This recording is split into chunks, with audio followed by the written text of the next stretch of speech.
Okay, let's look at the phase diagram. So phase diagrams represent the relation between the temperature and the composition of phases present at equilibrium. Okay, so temperature and composition. There's two information we can get from the phase diagram. Okay, so basically we're gonna discuss about the binary phase diagram. Okay, that represents a system with only two elements or compounds. Okay, and a phase in a phase diagram is called the isomorphous. Okay, isomorphous phase.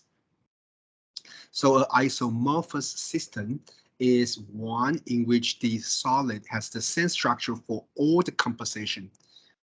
Okay, and an isomorphous phase diagram can be constructed for a system in which only one solid phase form or one solid solution. Okay, one solid solution phase. Okay, such as the nickel and copper. Okay, nickel copper alloy system. So let's look at the examples. Okay, so this is a two phase binary phase diagram, right? Copper and copper and nickel. Okay, copper and nickel.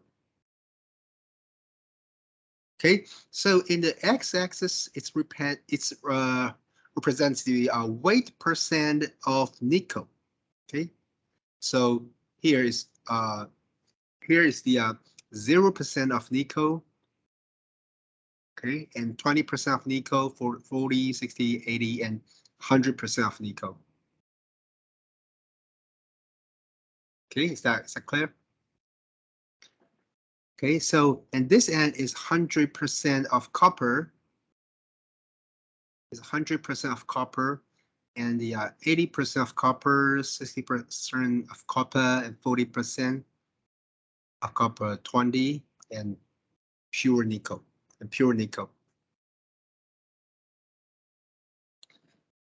Okay, so we can think of this way: if we have a copper nickel alloy, and its composition is about 40 weight% of nickel. Okay, 40 weight% of nickel. That's mean have 60 weight% of copper, right? And we melt it at here. Let's say we melt this alloy here, maybe 1340 Celsius, right? And this alloy is cooling down from 1340, right? Yeah. Right, cooling down from this temperature until this temperature keep cooling down to this point. It's about 1280 Celsius, right? So what's the phase? What's the phases existed, or what's the condition condition or its behavior at this point? So can you expand that? Can you explain that? So what kind of phase composition or what the situation would be at this point? At this point, so we assume that the cooling rate is extremely slow. Okay, it's extremely slow, ideally. Okay, an idea. Okay, so cooling down to reach the 1280 Celsius, and if when this liquid alloy reach this point, so what's its composition, or what's its situation inside this alloy? So the solids start to form at this temperature. Okay, the solid phase start to form at this phase. And if this alloy keep cooling down, right, at this point, at this temperature, say is 1250. So what's the composition here? Or what's the structure? What's the structure at this point? Well, it's a two-phase film, right? That means the solid and liquid phases are coexisted. Okay, and when this alloy is keeping cooling down to reach 1240, so what's the structure here?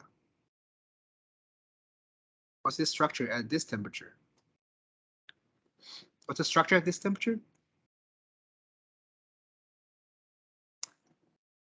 So this alloy begins to form solid at 1240 Celsius.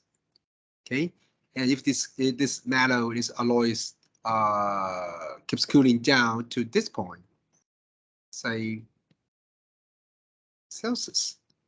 So what's its structure? What's its phase? It's totally solid, and we call it alpha solid solution. Alpha solid solution. Because it's a copper and nickel, so it must be FCC structure, right? Alpha solid solution. And we call this phase as a isomorphous system. This alpha solid solution is isomorphous system. Okay, it must be a solid. Okay, it must be solid phase. It must be single solid phase. Okay, of course we can we can realize that in the ceramic phase diagram has the same system. Okay, for example, like the nickel oxide and the magnesium oxide. Okay, nickel oxide and the magnesium oxide. Okay, so what's the difference? So you can find out the temperature, right? The melting temperature of magnesium oxide and the melting temperature of nickel oxide. It's higher than 2000 or maybe higher than their melting temperature. Okay, also here from the solid solution. Okay, it's an isomorphous phase, which is a single solid. Okay, which is a single solid.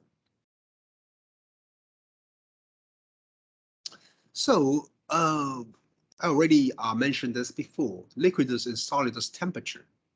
So the liquidus temperature, what's the definition of liquidus temperature? From the phase diagram, you can realize that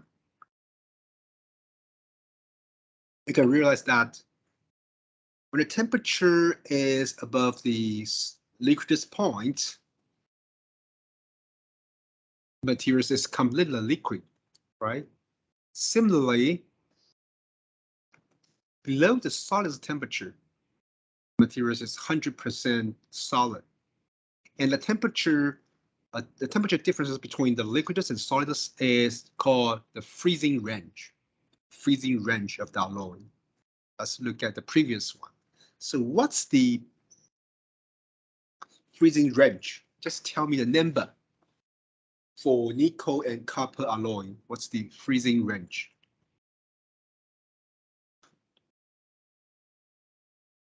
What's the freezing range? Nickel and the copper alloy. It's from 1280 to 1240, right? Celsius. Okay. So if this freezing range is larger. So what's that mean? If the freezing range,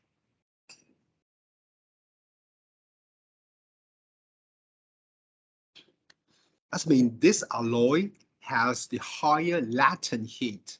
It needs more time for phase transformation. Okay, that means when we cooling down from the liquidus point to solidus point, it needs the longer time. Okay, for phase transformation from liquid phase to solid. above this liquidus point is liquid phase, right? Below this solidus point is completely solid, right? Okay, therefore transformation from liquid to solid, if we need a longer time for this transformation, that means this alloy has the higher latent heat. Represented in this phase diagram is the this is the large difference between the liquidus and solid points. We'll have a large range of the freezing temperature. Okay, freezing temperature. Okay. And when casting alloy, it's important to know which phases will be present for the properties. This can be determined by phase diagram if temperature and alloy composition are known, and we can assume that the system is at equilibrium. Okay, so from this phase diagram, we can realize that, well, at which phase or which temperature, which composition, what kind of phases existed or form. Okay, therefore, from the metallurgic point of view, you can have to fabricate the specific alloy that you need. Of course, in this case, we'll assume that the system is at equilibrium. Okay, that means the cooling rate is extremely slow. Ideally. Okay. Usually, it is not. It's not. Okay, so how to figure out the composition of each phase from the phase diagram? For each phase, we can specify its composition in weight percent of the alloy elements or compounds. A horizontal timeline can be drawn in the two phase regions of the phase diagram to determine phase composition. Amount of each phases can be determined by, it's called the level rule. So the level rule can determine the relative amounts of each phase in alloy. Okay, so I will show you some examples of this level rule. Okay, for example, this is the a two-phase system, right? Binary phase diagram. So from this phase diagram, we can realize, okay, this point is the melting temperature of element A, right? And this point is the melting temperature of element B, right? Okay, the x-axis represents the composition in weight percent of element B, Okay, therefore this at this end is 100% of B, and this percent and here is 100% of A. Okay.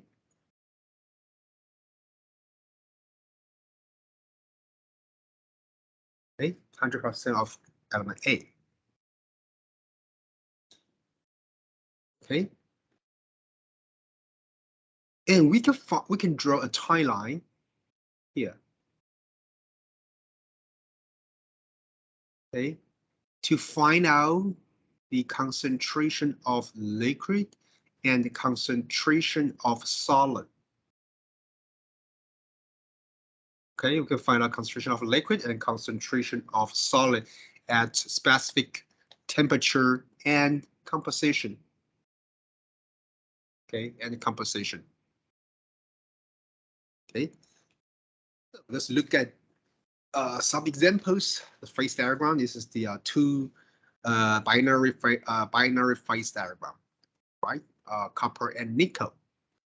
So when this you need to have the ability to point out, to indicate the phases, okay, which is a function of temperature, composition, and the pressure.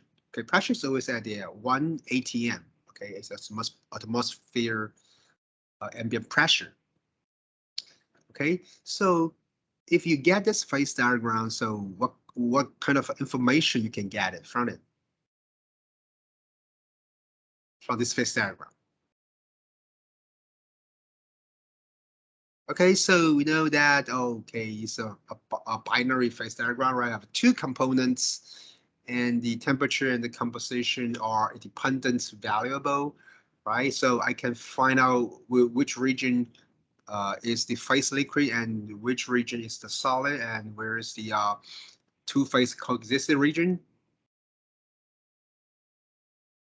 Okay, and okay, I can figure out the melting temperature of the pure metals, Okay. So this is the binary system, nickel and copper, and here is the uh, isomorphous phase diagram. Okay.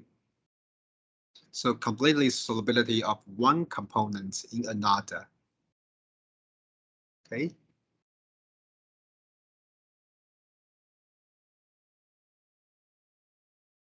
Okay.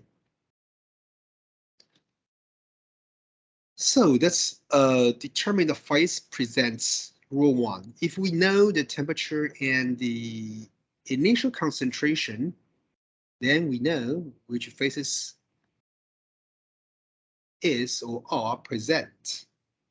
So the initial concentration C naught, you must know it, right? Because you're an engineer, you're gonna make this alloy, so you must know what's the composition of the nickel is from your design, right? So you must know this C naught.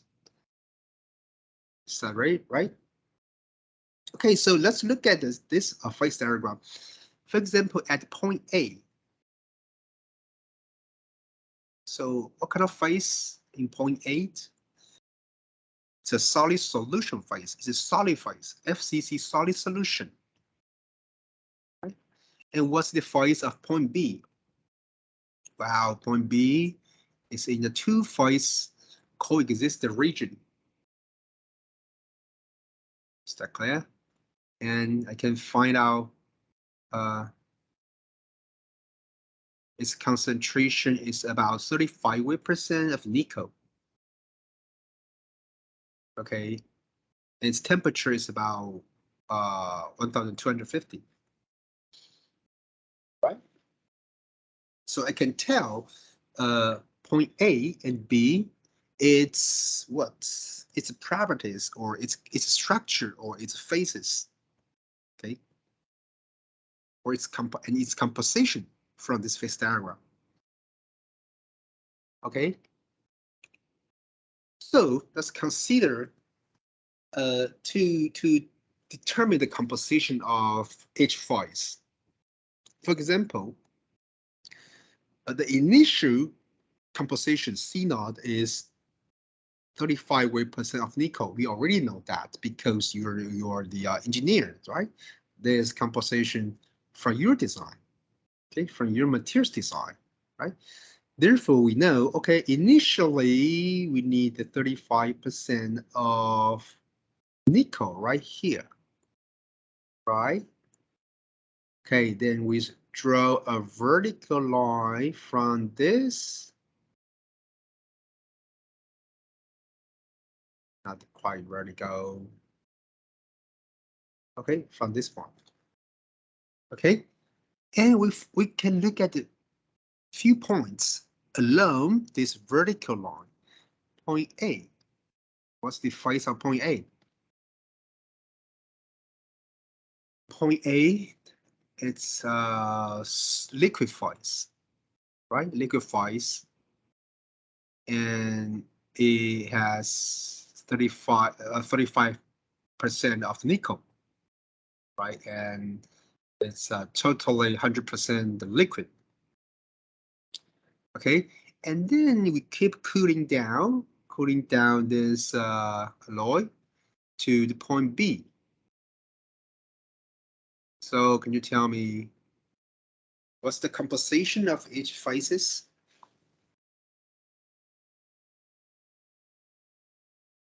Okay, we already mentioned that we can draw a tie line,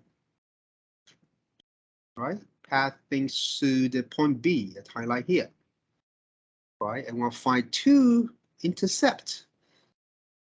of the liquidus and solidus line, right? And the intercept with the liquidus line is the what? Cl. This means the concentration of liquid, and the intercept of the solidus line is what? C alpha. That means the concentration of solid phase. Right? And this liquid, this concentration of liquid, which has the 35% of nickel, and the concentration of solid as 43% of nickel. Okay, and when we keep cooling down the temperature to reach point D, what's the phase it has it? It's only single solid, right? Isomorphous phase. Have a single solid with 35% of nickel. Okay. Okay, so how to figure out the composition of each phase? I already mentioned there's a rule called the lever rule, right? So you can draw a timeline, right? This is the sorry, this is the point B here, right? And we'll draw the timeline, get an intercept of liquidus and solidus line. And the intercept of the liquidus line represents the concentration of liquid, and also the intercept of the solidus line represent concentration of solid. Okay. So this is support. This point B is the support of this level. Okay, it's a support here. Okay, so let's only look at the point B. We can get two sections. One is section S here. And the second one is section R here. Okay, therefore we can find out the each composition of each phase. Therefore, we can find out the composition of the liquid phase is what? Is that R plus S as the denominator and the S is the numerator.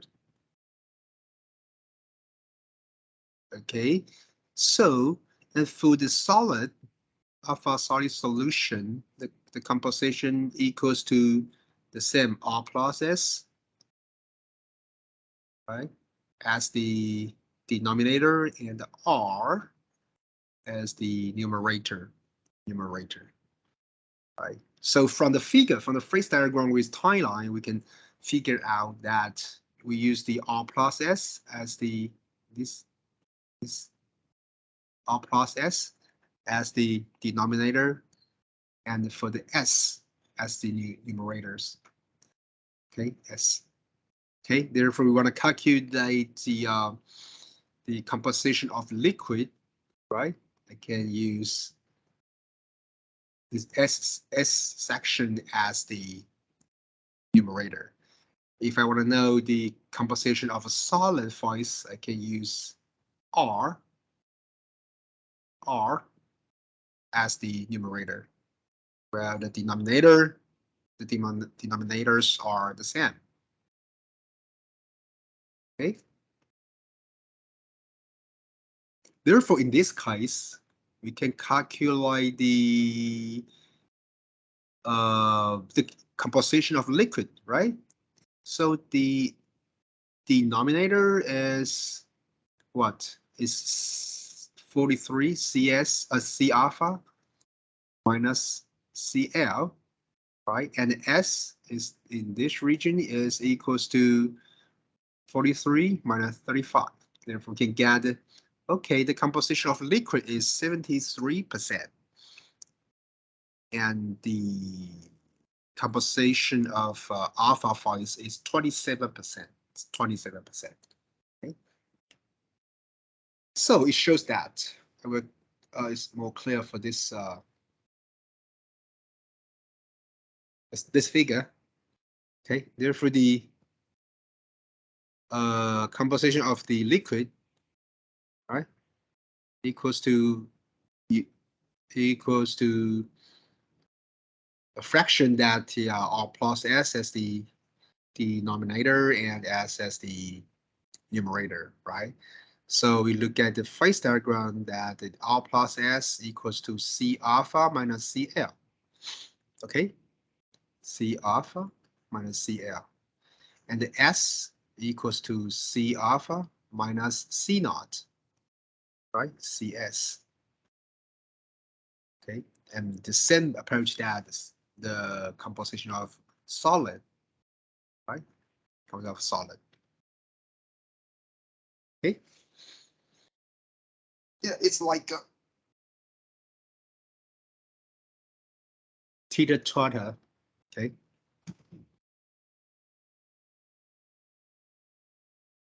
Okay, so let's look at the cooling of the copper nickel alloy. Okay, for example, we already mentioned previously that the C naught, you already know it because you were the engineer. Okay, so it's 35% weight percent of nickel, and we just heat it up at the 1300 Celsius. It's completely liquid, right? Completely liquid with 35 weight percent of nickel, and we start to cooling down when from point A to point B. So what's going to happen when the temperature reach point B? That means the temperature reach the liquidus line, right? So when the temperature below the liquidus line, liquidus point, that means the solid begins to form, right? Begins to form. Okay, so we can draw a timeline here. Okay. Okay, so it's the CS, it's the CL, right? So at point B,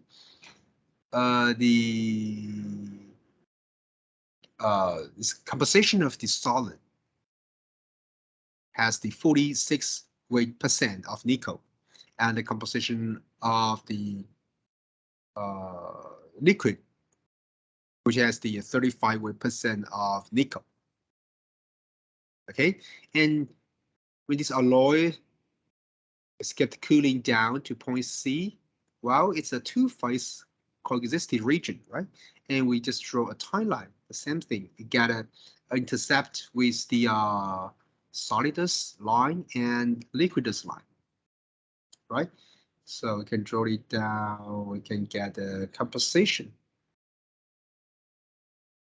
right? Here and here. Okay, and get a composition of solid, which has the 45% of nickel, and the composition of the liquid has 32% of nickel. And we keep cooling down, and temperature is cooling from point C to D, right? And the same can draw a timeline to figure out its composition of each phases, okay, with the nickel, And we keep cooling down to the point E. That means its phase is totally solid, 100% solid. And when the temperature reaches point D, that means the solid phase starts to form, Okay, and the composition of point D is that the CS, the solid, the composition of solid phase has 36 weight percent of nickel and 25 weight percent of nickel in liquid phase. Okay. So we always assume that the slow rate is extremely slow to reach the equilibrium state. However, in real case, it is not. It is not. So when the cooling rate is not very slow, the cone structure is kind of firm. The cone structure. Okay, so you can look at the your right hand side, your left hand side. It is the equilibrium state, right? That means the slow rate. Slow rate, very slow rate of cooling. Okay, it's cooling. If it's a fast rate of cooling, the cone structure is firm. Okay, therefore have a cone with the initially to reach the composition of the 46 weight% of nickel at cone. Okay, and any composition of the each layer, what's gonna happen? Each layer, the concentration of the nickel is keep change, reduced, right? Keep reducing. Okay, keep reducing. Okay, so we can think of the pros and cons of the fast cooling rate, or what's the benefits or drawbacks of the fast cooling rate?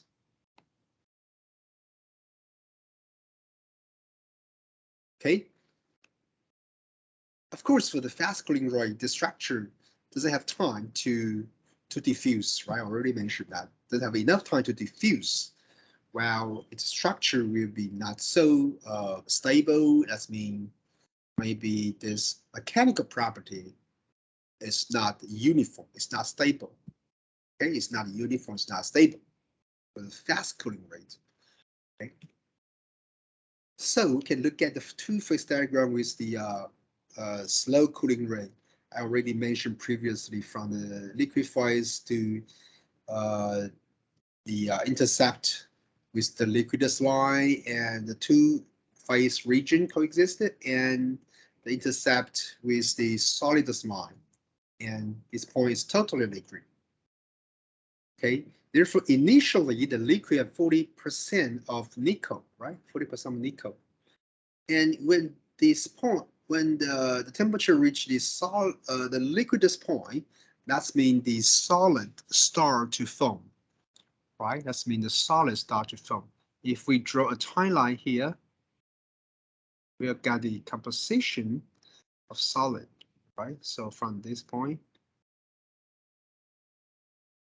it's about 52 weight% of nickel, right? Is that clear? Therefore, in the solid start, the initial solid form that whose composition, or say the concentration of nickel, is about 42%. Of course, in liquid has 40% of nickel. And when this temperature cools to this point, this solid line, okay, we can still draw a timeline here, right? And we get the composition here. Well, a little bit not quite clear. Okay, like it's about 32, right? Therefore, we have this liquid phase. Within the liquid phase, has the 32% of nickel, right? And for the solid phase, yes, the 45. I'm sorry, I'm wrong. Sorry. I mean, start over. Okay, let me start over.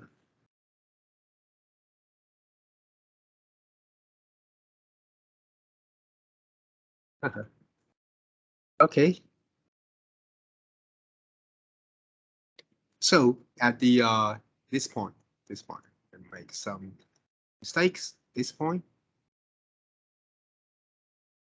Okay, wow.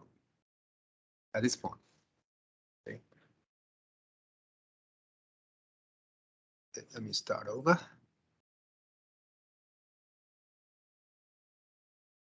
So at this point, okay, for this temperature to the intercept with the solid line, and we can draw the timeline here, right? You can find the intercept with liquid line, and you can figure out this composition here. It's about 28, right? And this point is 40, right? 40% of nickel, right?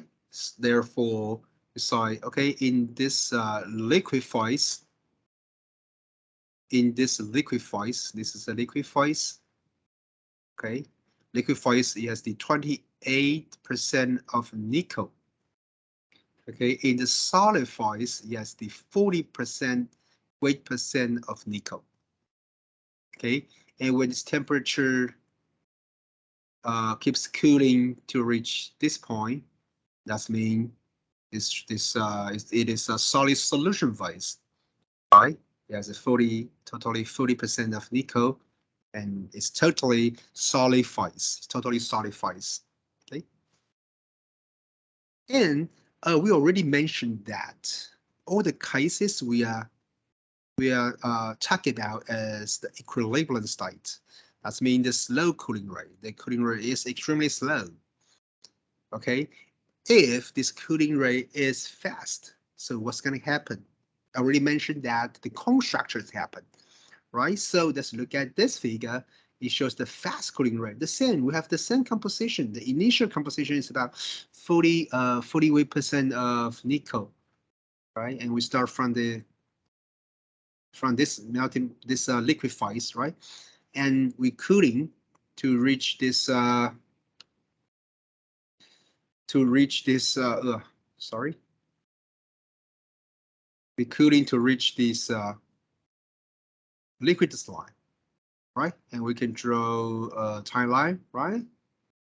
Okay, so we can find out the solids start to form with 42% of nickel, and there are 40% of nickel in liquid phase, and you will keep fast cooling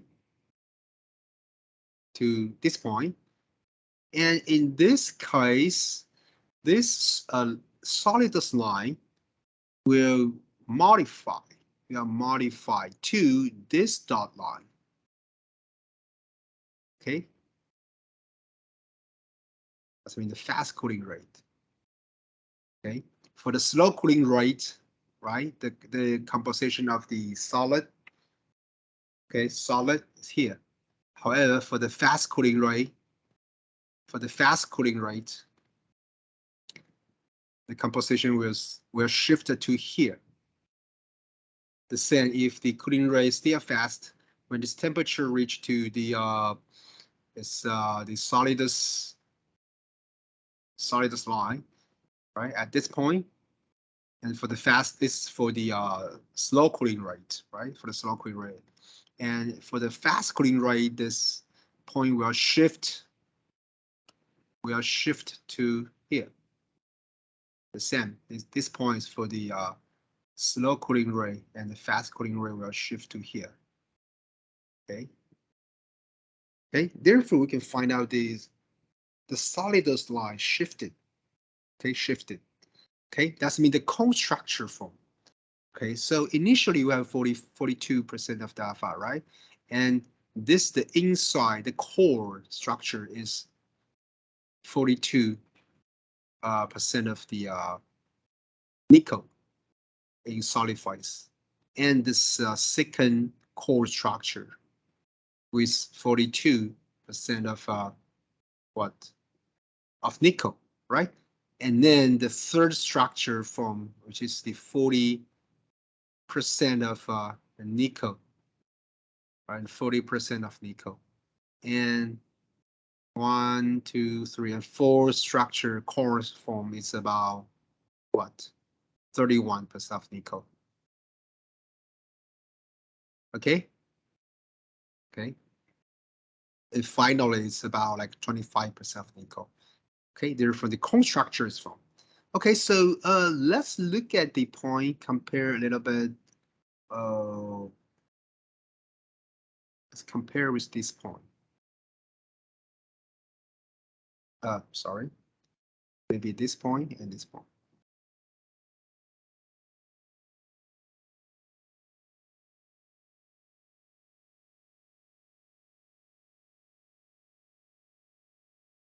Okay, so we can compare with this point.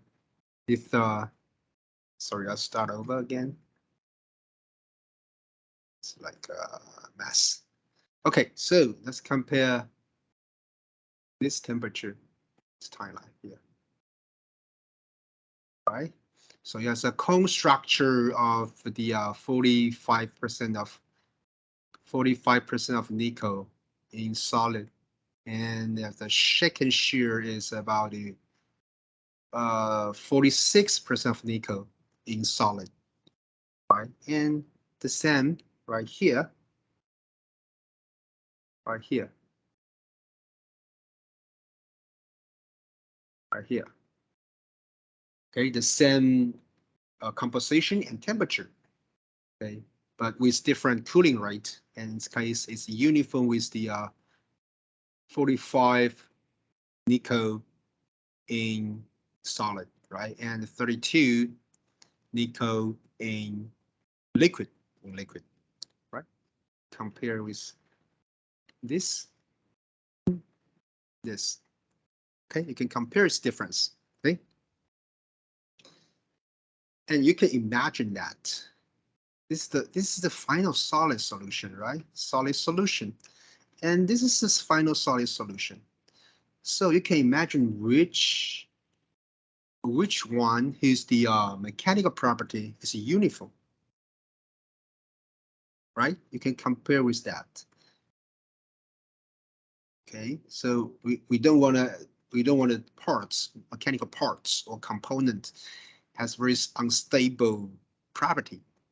We always hope to have a very uniform mechanical property for mass production, right? For mass production. Okay, so let's compare with some mechanical properties corresponding to the weight percent nickel. Okay, of course, for in this case, okay, you can see the yield stress keep increase with increasing the nickel content, right? And with the nickel content reach a certain amount, this yield stress reach the maximum, right? And we keep increase the nickel content, this yield stress will drop substantially, right?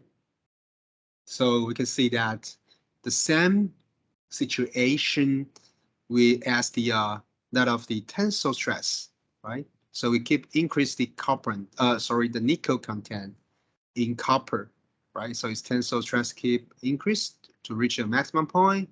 And if we keep increase the nickel content, this UTS will drop, right? Will drop. Okay, will drop. So what's the mechanism of this performance? Right? We just control the nickel content. We can modify its mechanical property, right? So there's a optimum and the maximum value of the nickel content. I think it's about like 69, 68 weight percent of nickel, right? If